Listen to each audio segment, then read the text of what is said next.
Hello, my name is Kindson Munonye, and today we continue on project time management. Today we are going to examine develop schedule, and develop schedule is the last of the planning processes under the project time management knowledge area, and it follows from estimate activity resources and estimate activity duration.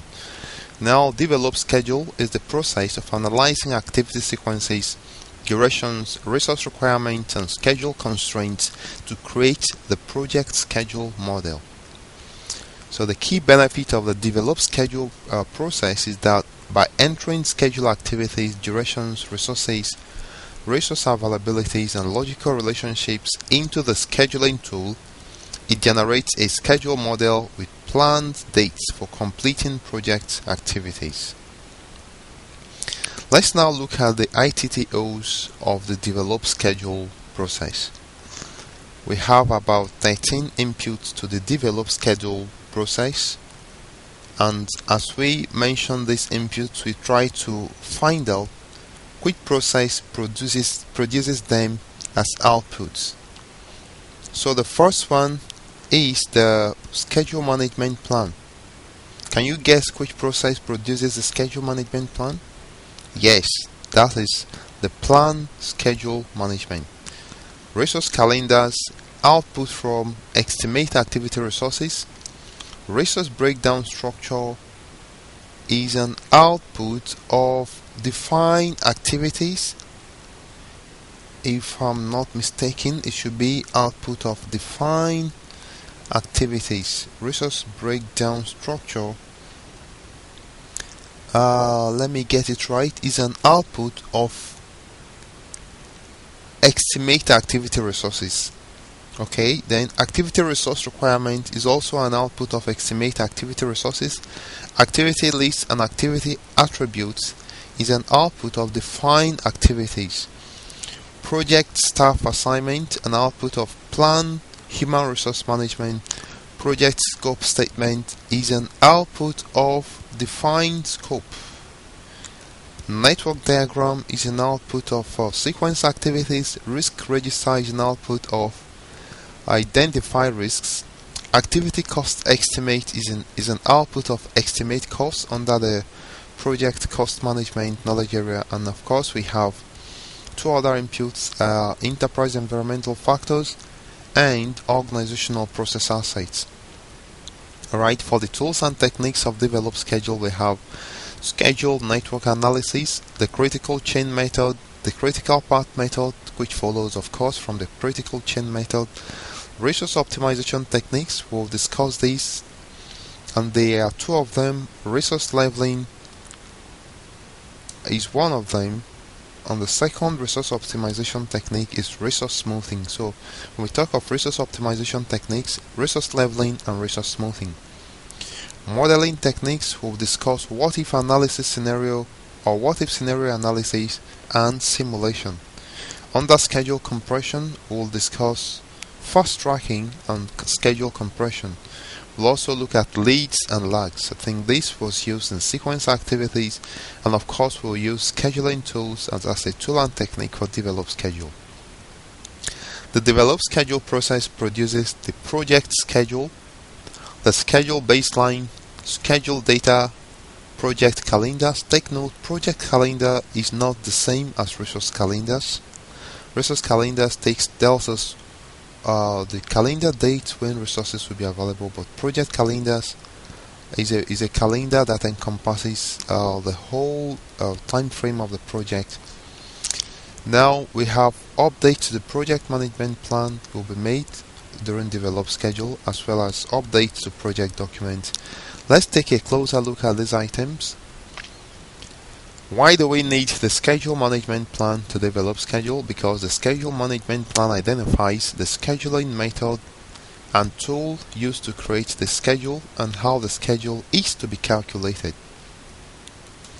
Activity list identifies the activities that will be included in the schedule model. Activity attributes provide necessary details to build the schedule model. Remember, activity attributes helps us to understand an activity better. For instance, it provides something like the predecessor activity, the successor activity, the level of effort required to carry out an activity, who the activity is assigned to. All of this is a component of the activity attribute. Another input is project schedule network diagram, an output from the sequence activities process, and it contains a logical relationship of predecessors and successors that will be used to calculate the schedule. Another input is resource requirement or activity resource requirement. This identifies the type and quantities of resources required for each activity used to create the schedule model. We do need the resource calendars, which is an output of estimate activity resources. It contains information on availability of resources during the project. Activity duration estimates, an output from estimate activity duration, which contains a quantitative assessment of the likely number of work periods that will be required to complete an activity that will be used to calculate the schedule. We need the project scope statement, which contains the assumptions and constraints that can impact on the development of the project schedule. From the project risk management knowledge area, we will need the risk register. It provides the details of all identified risks and their characteristics that may affect the project schedule. The project staff assignments specify which resources will be assigned to each activity, or which resources are assigned to each activity. Resource breakdown structure is also needed to develop schedule because it provides the details by which resource analysis and organizational reporting can be done. Enterprise environmental factors that can affect the developed schedule include standards, communication channels, scheduling tool. Then we have organizational process asset, for instance, scheduling methodology and project calendar. So we now want to look at the tools and techniques used to develop the schedule. We'll spend some time in these tools and techniques because they are quite elaborate and require some time to explain. The first one is schedule network analysis. Just have in mind that this is an analysis and a technique that generates the project schedule model. So it employs techniques like the critical path method, the critical chain method, what if analysis scenario, and resource optimization to calculate the early and late start dates and early and late finish dates for the uncompleted portions of the project activity.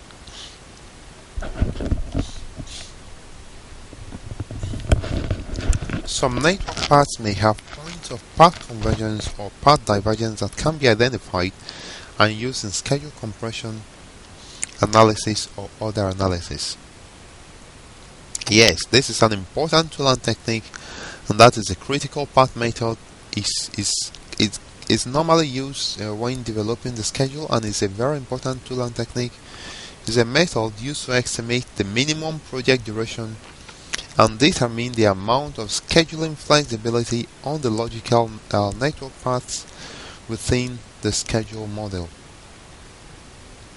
This schedule network analysis technique calculates the early start dates, the early finish dates, the late start dates, and the late finish date for all activities without regard to any resource limitation by performing a forward and backward path analysis through the schedule model. So, the first, in the critical path method, the early start and finish dates are calculated by performing a forward pass, and then the late start and finish dates are calculated by doing a backward pass through the project schedule network.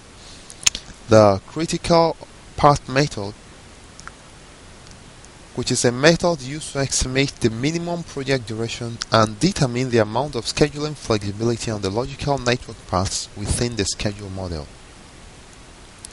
On any network path, the schedule flexibility is measured by the amount of time that a scheduled activity can be delayed or extended from its early start date without delaying the project finish date or violating a schedule constraint. This is known as total float.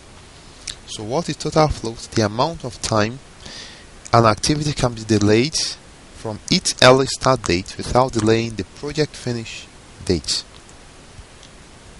And we also have that a critical path in the critical path method has zero total float. So the activities cannot be delayed anyway. Anything you try to do on the activities on the critical path will result in extending the schedule. So once the total float for the network path has been calculated, then we also have another time, the free float. The amount of time that a scheduled activity can be delayed without delaying the early start date of any successor or violating a schedule constraint. Alright, let's now take a look at the third tool and technique. Remember, we've discussed the schedule network analysis, the critical path method, and the critical chain method. One thing you have to remember is the critical chain follows from the critical path method. Before you can perform a critical chain method, you must have performed the critical path method. The critical chain method is a schedule method that allows the project team to place buffers on any project schedule path to account for limited resources and project uncertainties. The critical chain method is developed from the critical path method approach and considers the effect of resource allocation, resource optimization, resource leveling, and activity duration uncertainty on the critical path determined using the critical path method. So the critical chain method introduces buffers. So when we talk about the critical chain method, we talk about buffer management. Okay, so what does it mean? Buffers are placed to account for uncertainties or limited resources in the project. So let's look at the various kind of buffers that might be used. The one of them is the duration buffer. They are placed in the critical chain to handle uncertainty. We also have the project buffer. It is placed at the end of the critical chain and protects the target finish date from slippage along the critical chain. Then we also have a feeding buffer placed every point where a chain of dependent activities that are not on the critical chain feeds into the critical chain. Feeding buffers protect the critical chain from slippage along the feeding chains. So can you remember the three buffers we've discussed? We've mentioned duration buffer to protect the critical chain from uncertainties. We have the project buffers that help to protect the target finish date from slipping along the critical chain. And then we have the feeding buffers placed where chain of dependent activities feed into the critical chain and protects the critical chain from slipping along the feeding chains. Having discussed the critical chain method, then we have resource optimization techniques, another important tool and technique used for develop schedule. Now, as a project manager, you should be very good, have a very good knowledge of various resource optimization technique, and in this presentation we are going to be looking at two of them. One is resource leveling and the other one is resource smoothing. Let's start with resource leveling. Resource leveling is a technique in which start and finish dates are adjusted based on resource constraints with the goal of balancing demand for resources with available supply. Resource leveling is used, one, when shared or critically required resources are only available at certain times or in limited quantities or overallocated, such as when a resource has been assigned to two or more activities during the same time period. So what we are saying now is if you have 5 work packages assigned to just one, let's say one computer programmer in a software development project, 5 work packages assigned to one programmer in just a week. Meanwhile, for the following 3 to 4 weeks, just one work package assigned.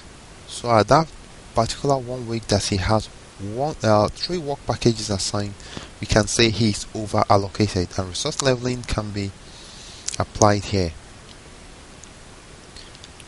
Alright, so I don't know if this example I gave is very okay. Okay, maybe you just try to spend time to understand, but when there is a over allocation of resources, then resource leveling can often cause a critical path to change.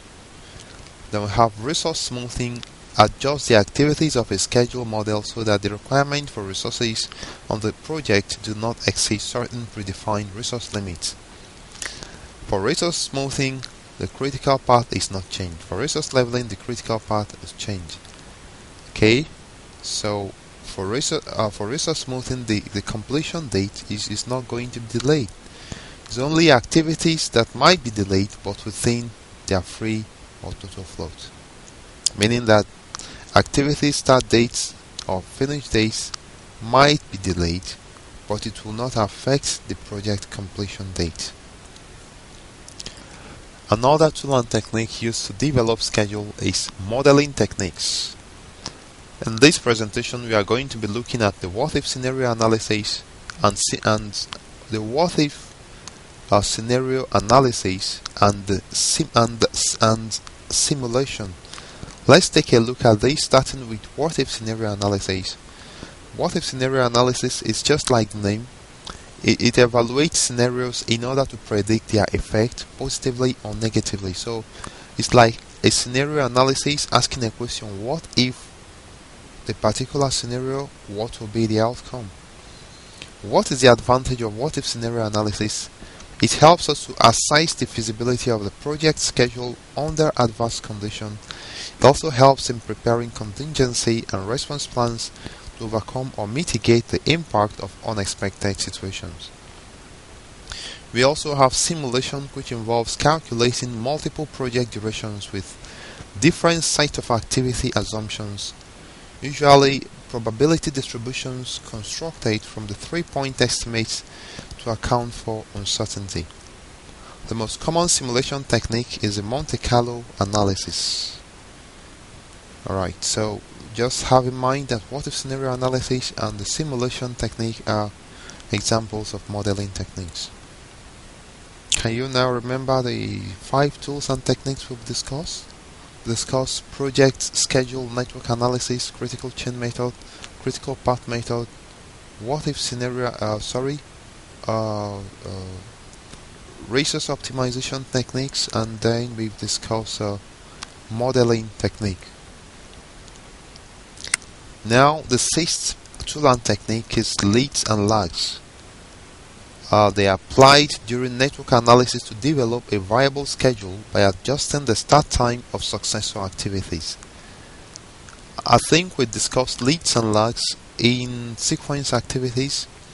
Leads are used to advance a successor activity with respect to predecessor activity, and lags are used in limited circumstances where a project requires a set period of time to elapse between the predecessor activity and successors without work or result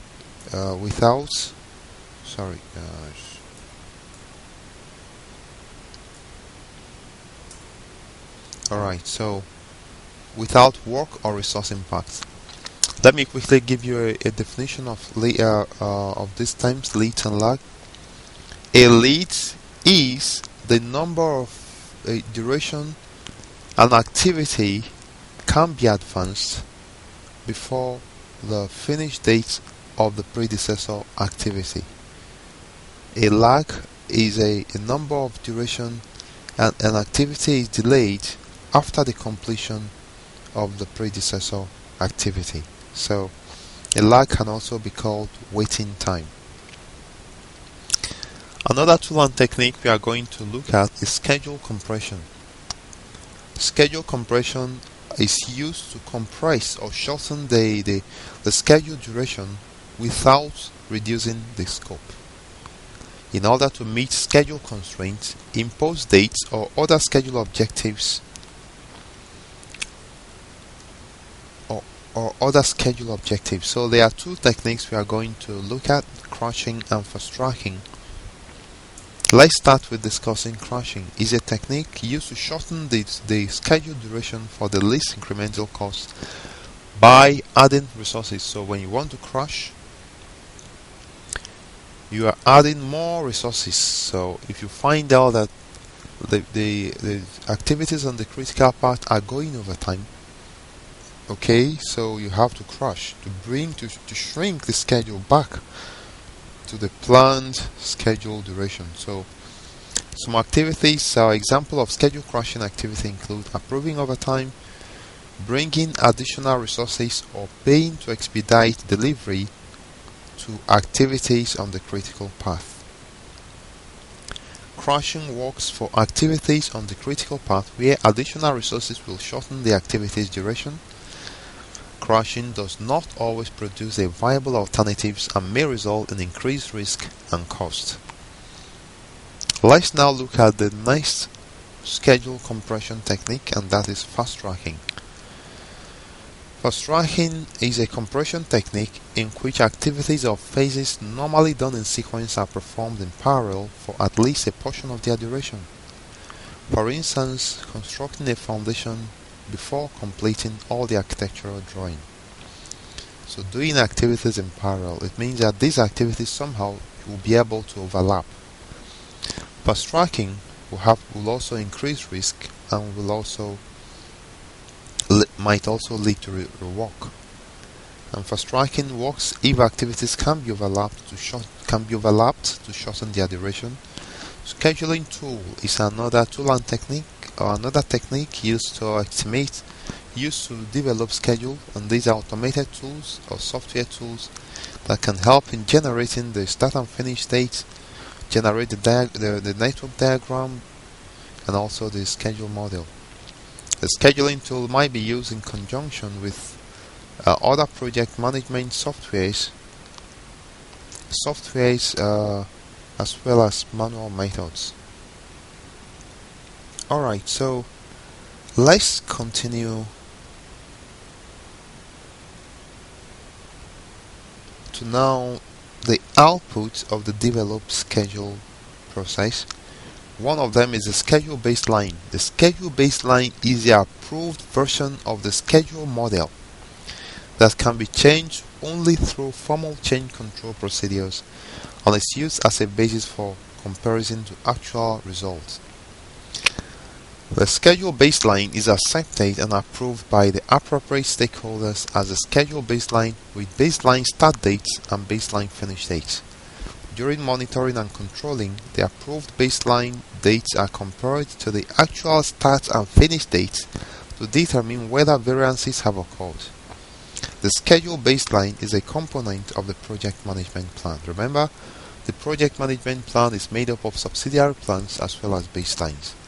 Another output of the developed schedule, of course, is a project schedule. Now, the project schedule is not the project model, but is a presentation kind of output. So the schedule presentation, or the schedule of the project schedule, presents the schedule model in a certain format. So the project schedule is an output of a schedule model. Okay, so let's now take a look more into the project schedule. The project schedule will specify planned date and planned start and finish date for each activity. Alright.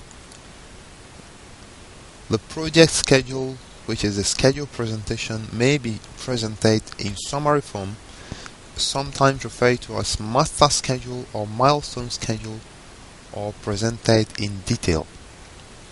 Although a project schedule model can be presented in tabular form, it is more often presented graphically using one or more of the formats below: bar charts, milestone charts, and project schedule network diagram. Remember, project schedule network diagram is also an output of sequence activities here in the project schedule project time management knowledge area.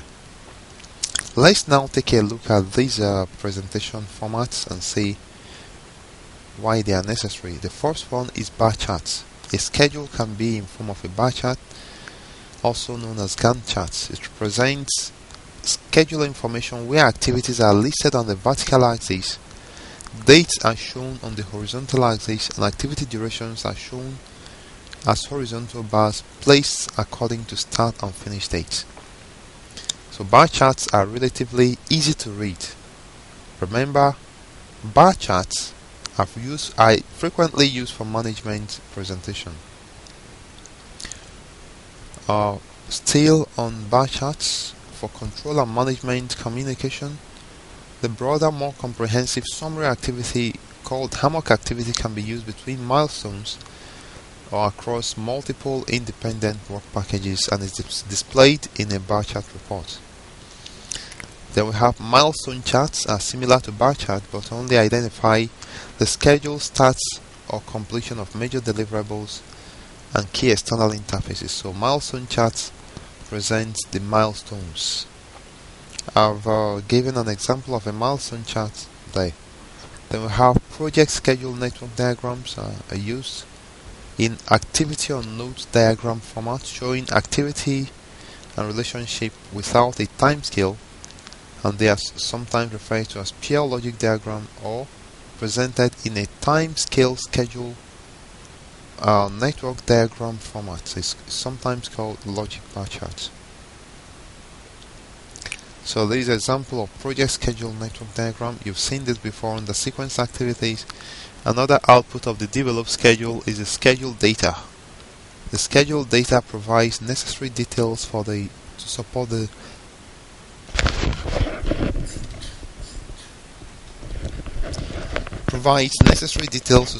schedule.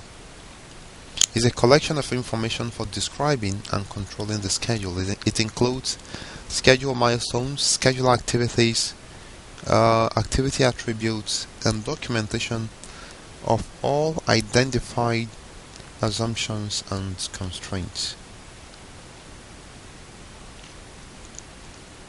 Alright, so we also have project calendars as output. Okay, more on the schedule data.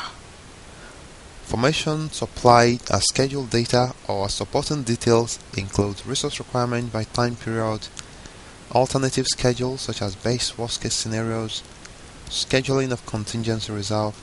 Scheduling data might include resource histograms, cash flow projections, and order and delivery schedules.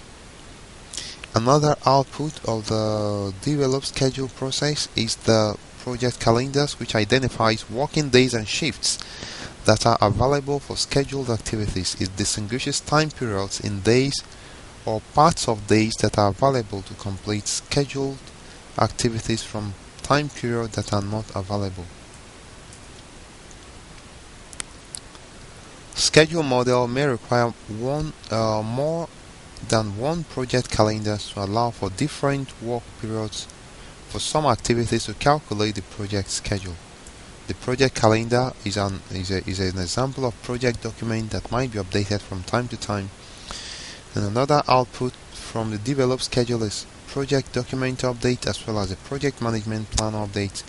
When we talk about project management plan update, maybe the schedule baseline might be updated or some other baseline might be updated. And project document updates might also be necessary. For instance, activity resource requirements, activity attributes, calendars, and risk registers might be updated in the course of developed schedule. This is where we are wrapping it up on the developed schedule process. I hope it's been informative for you. Thank you for joining me, and please join me in my next presentation as I'm going to now examine the last process on the project time management knowledge area, and that will be control schedule.